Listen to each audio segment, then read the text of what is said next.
All right, got another Fabric Tip Friday. Hope this one won't be too long. This will be covering when you're doing a repair. As most people know, a lot of people can do a repair in a spot or sand something off of the color and then go in and go with 500, 1,000, 2,000, 5,000, 8,000 rubbing compounds. It's hard to get that haze to go away. What that a lot of times is because you're working against fabric. Normal auto guys are working against a hard fender or something, and it's a little easier to do. I'm not going to get into trying to do that because I can't even make it do right. I mean, I can make something buff out to be shiny again, but over a whole area, it'll be a halo right there where you did the repair.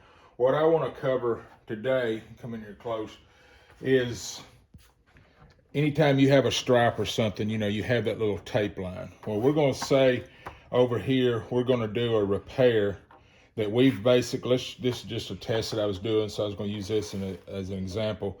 Let's say this was colored and I sanded it all the way back down to the primer. As you know, AirTech repair, you can sand back to the primer or you can rough the paint up and glue the fabric right to that surface. And then you're going to put down primer and then repaint. And a lot of times I'll find an area to repaint. What I want to cover is when you're putting down the primer on that. A lot of times if it's a small area, you can actually just brush the primer on, let it cure, brush another coat on after it cures, get a buildup so that you can sand it. But sometimes people will come in and they'll want to tape off something, you know, like this, and spray the primer. Well, what you're going to create is a primer line, which is fine. You can sand that out, but you're going to create a line like that. Well, if you were on a hard fender or something, let's just say the paint's on this side and it's got the ledge there.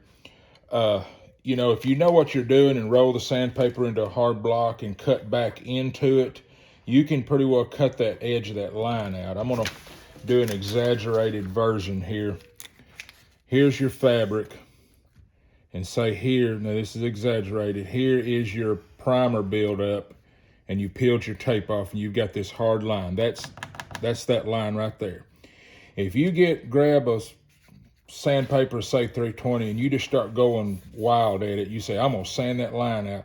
You're going to start sanding this edge off, and then you're going to sand down to here.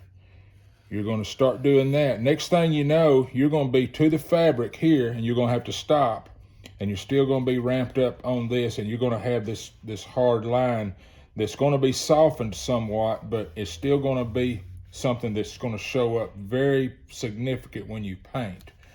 One little trick, and people got the professional guys will do this with clear coat and stuff, is what you can do. Let's just say I don't want the overspray. If you can not have to worry about it, you can just spot spray it and let the spray just kind of blend out if you're going to just sand everything smooth and say paint another area. But if you're going to keep it restricted, what you can do is take some wide tape like this.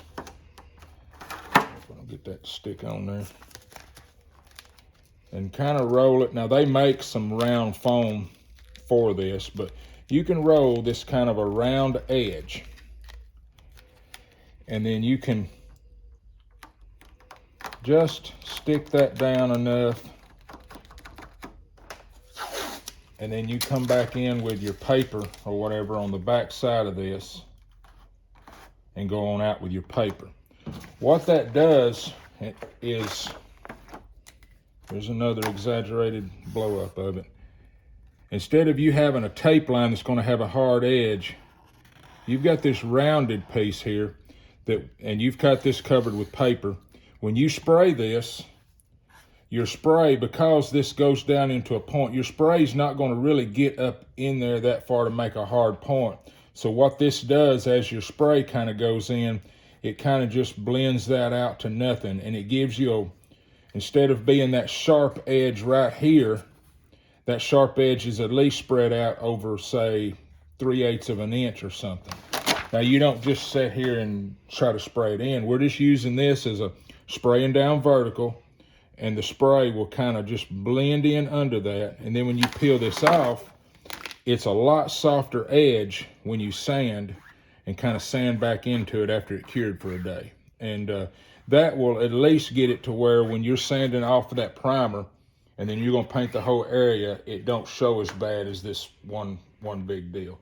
It's just kind of a lot of finesse on getting that to work right, but it does help with having that hard paint line. Hope this helps. Thanks.